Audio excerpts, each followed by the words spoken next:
What's up? I've decided since we're going to be doing 30 facts, I could raise the veil and just show you who I truly am. On that note, I'm Tom Hawks, and here's 30 facts about me. Number 1, my middle name is Lawrence. I was given this name because my father wanted to name me after his uncle Larry, but my mother said no.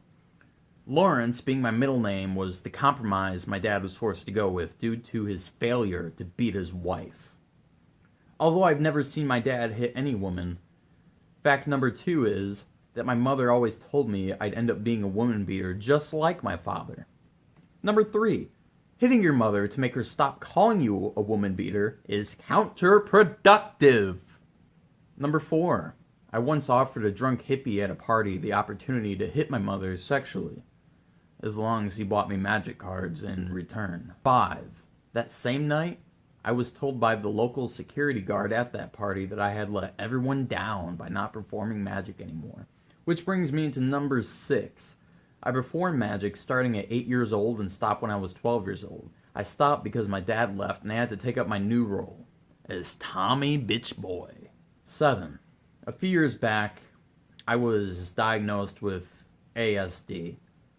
And it truly helped me understand why I am the way I am.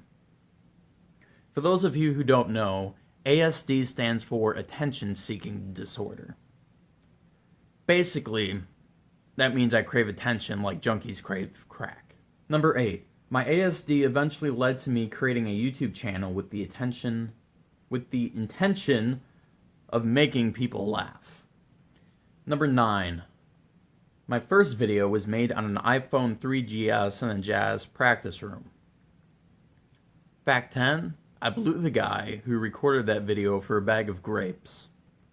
Number 11, I play the trombone. I'm really into jazz and I'm going to be playing with my high school jazz band at Jazz Fest in a couple of weeks.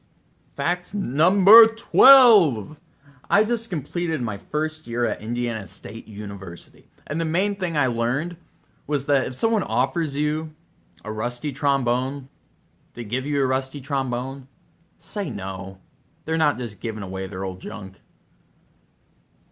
If you don't know what I'm talking about, just look it up on Urban Dictionary. It'll give you a good giggle, maybe a cringe. Number 13, the same anonymous app that this whole collab group found each other on, I used to actually catfish guys. And I did this because I wanted to know what it was like when girls went on that app and all the guys on there who are anonymous found out there was a girl on that app. And basically what it was, I said, hey, you know, I gave myself like a female name, you know, anonymous name, and then I just posted some attention-seeking shit, right? Immediately, it was like a dance party in my inbox, like, dicks, dicks, dicks, dicks! There was fucking dicks everywhere. It was terrible. So I feel bad for you girls. Except the ones that seek attention intentionally on those, but I'm an attention whore. Anyway. If you're gonna act like a slut in social media, don't bitch about dick pics in your inbox. Number 14. I once verbally abused my best friend until he was going to kill himself. And the only reason he survived was because I texted his mother and told his mother to check up on him. And she saved his life seconds before he died. Or seconds before he was going to start the process of committing suicide. Like, pills in hand, she came. Yeah, but anyway, I'm not going to use his name, even though they're probably going to be watching like, oh my god, I can't believe he just said that. But yeah, you're alive, dude, so fuck you. But I'm a dick. 15. When I first met that guy, like the first time I have ever met him, it was when I moved to a new school. And he's a lot like me. He says shit he probably shouldn't, but he said shit to the wrong guy. He said shit to this big black guy that we actually called Big Bill. This big-ass black dude.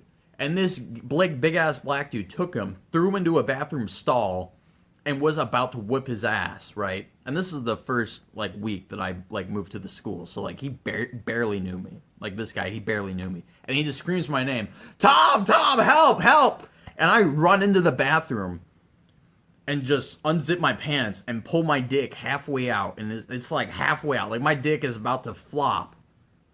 And this will not flop because I got kind of a needle dick, but I whipped out my centimeter Peter, right, like halfway, so it's like half a centimeter. And this black dude freaked the fuck out. He bolted. He was fucking gone. He said, I'm not playing with that gay shit, man. And that's how I saved my best friend from getting his ass kicked.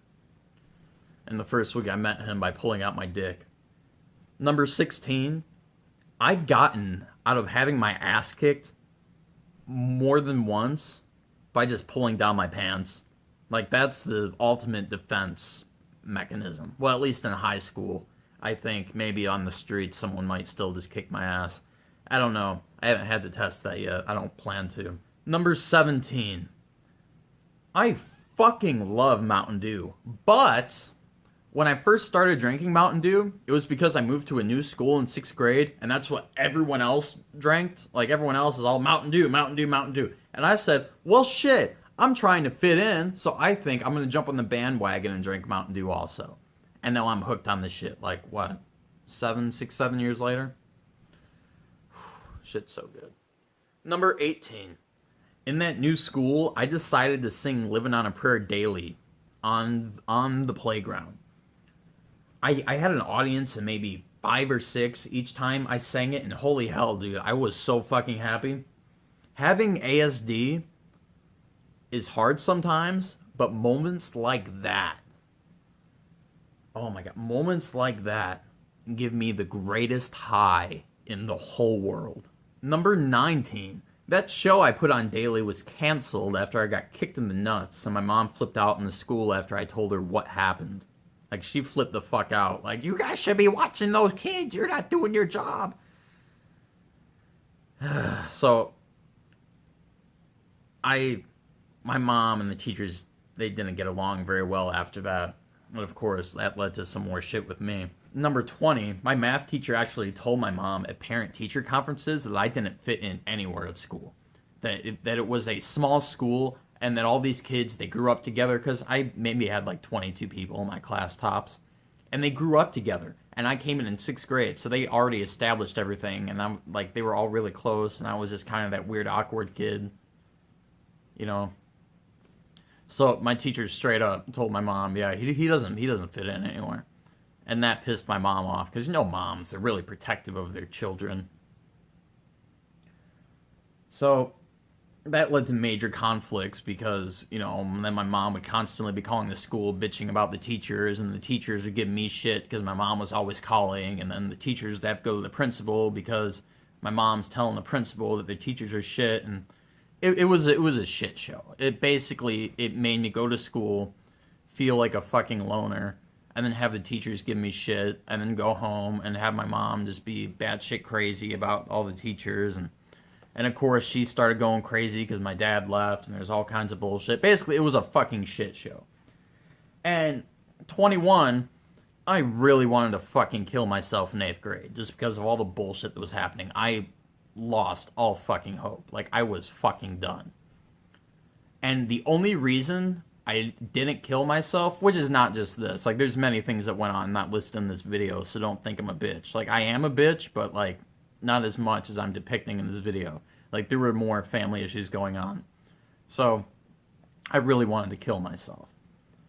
And I didn't, because I had the box set of Series 1 of Doctor Who, and that gave me hope to keep going.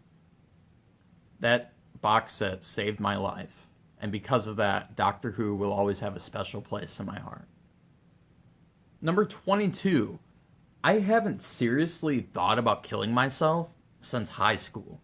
Like, it was like, high school, it was just everything was all just, everybody telling me who I needed to be. You gotta go to a big school, and you gotta do all this, or you're gonna fail. And then I got my dad at home, and then I got my mom, who I ignored for fucking 2 or 3 years because of all that bullshit, and just so many conflicts. Basically, high school, that was like the peak of all my conflict, and my mental health was down the shitter. Like, it was almost non-existent, thinking about suicide all the fucking time.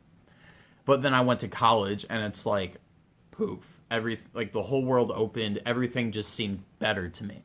Everything just seemed to work. Everything just seemed to make sense. And I think the main part of that is because I don't have my parents telling me who I need to be when I'm at college. And now that I'm 19 years old and I'm at home for the summer after my first year, I can still do whatever the fuck I want.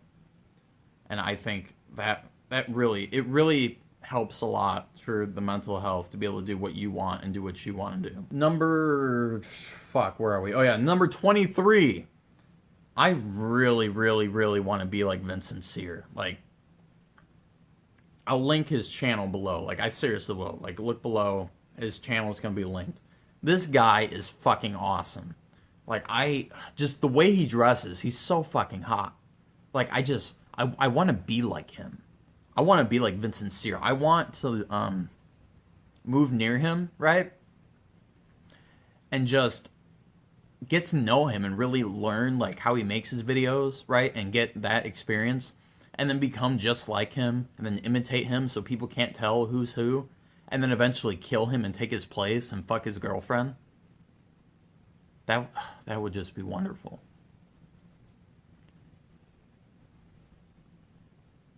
I want to love you, Vincent Sear. And I want to become you. Anyway, number 24. Hey, Patrick. What? I thought of something funnier than 24. Let me hear it. 25.